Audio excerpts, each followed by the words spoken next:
ആലപ്പുഴയിലെ ചിക്കൻ നിരോധനത്തിൽ മുഖ്യമന്ത്രിക്ക് കത്തയച്ച് Kerala hotel and restaurant association frozen chicken ഉപയോഗിക്കാൻ അനുവദിക്കണമെന്ന് ആവശ്യപ്പെടാണ് കത്ത്.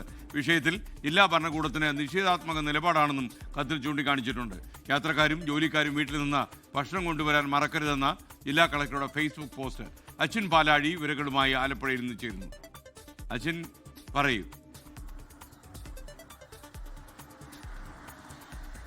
എന്തായാലും ഇന്നലെ കളക്ടറെ കണ്ട് KHR ഭാരവാഹികൾ സംസാരിച്ചിരുന്നു. ഫ്രോസൺ ചിക്കനെങ്കിലും വിൽക്കാനും ഉപയോഗിക്കാനും അനുമതി നൽകണമെന്നുള്ളതായിരുന്നു അവരുടെ ആവശ്യം. പക്ഷേ അത് അപ്പാടെ നിഷേധിച്ചുകൊണ്ടാണ് കളക്ടർ ഇന്നലെ അവരോടും സംസാരിച്ചത്. അതിന് പിന്നാലെയാണ് ജില്ലാ ഭരണകൂടത്തിനെതിരെ അതിരൂക്ഷ വിമർശനം ഉൾക്കൊള്ളിച്ചുകൊണ്ട് ഒരു കത്ത് ഇന്ന് KHR മുഖ്യമന്ത്രിക്കും ഒപ്പം വ്യവസായ മന്ത്രി P. രാജീവിനും അയച്ചിരിക്കുന്നത്.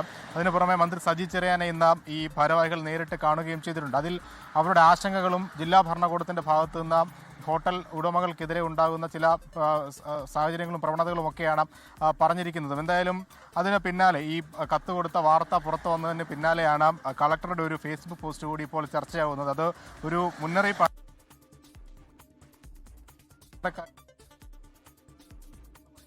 വിവരങ്ങൾ നൽകിയത്. എന്തായാലും ആലപ്പുഴയിൽ ഹോട്ടലുകളൊക്കെ അടഞ്ഞു കിടക്കുന്നു എന്നാണ് വിവരം. പറയാ അശ്വിൻ.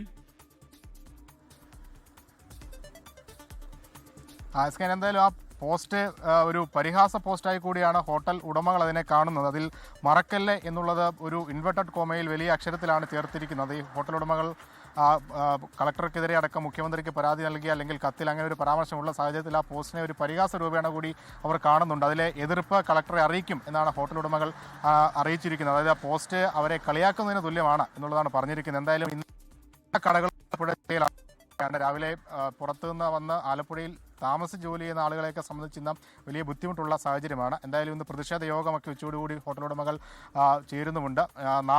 നാളെ കൂടി ഈ ചിക്കൻ നിരോധനം തുടരും. അതിനുശേഷം നാളെ കഴിഞ്ഞ് ചേരുന്ന അവലോകന യോഗത്തിൽ ഈ നിരോധനം മുന്നോട്ട് കൊണ്ടുപോകണം എന്ന കാര്യത്തിൽ ജില്ലാ ഭരണകൂടം ഒരു തീരുമാനവും എടുക്കും. അശ്വിൻ ബാലാഴിയാണ് വിവരങ്ങൾ നൽകിയത്. ലോകത്തെവിടെയായാലും ഏത് സമയത്തും 24 വാർത്തകളും ഓഗ്മെന്റഡ് റിയാലിറ്റി പാക്കേജുകളും എക്സ്പ്ലെയിനറുകളും വിശദമായി കാണാൻ ഞങ്ങളുടെ YouTube ചാനൽ നിങ്ങൾക്ക് സബ്സ്ക്രൈബ് ചെയ്യാം.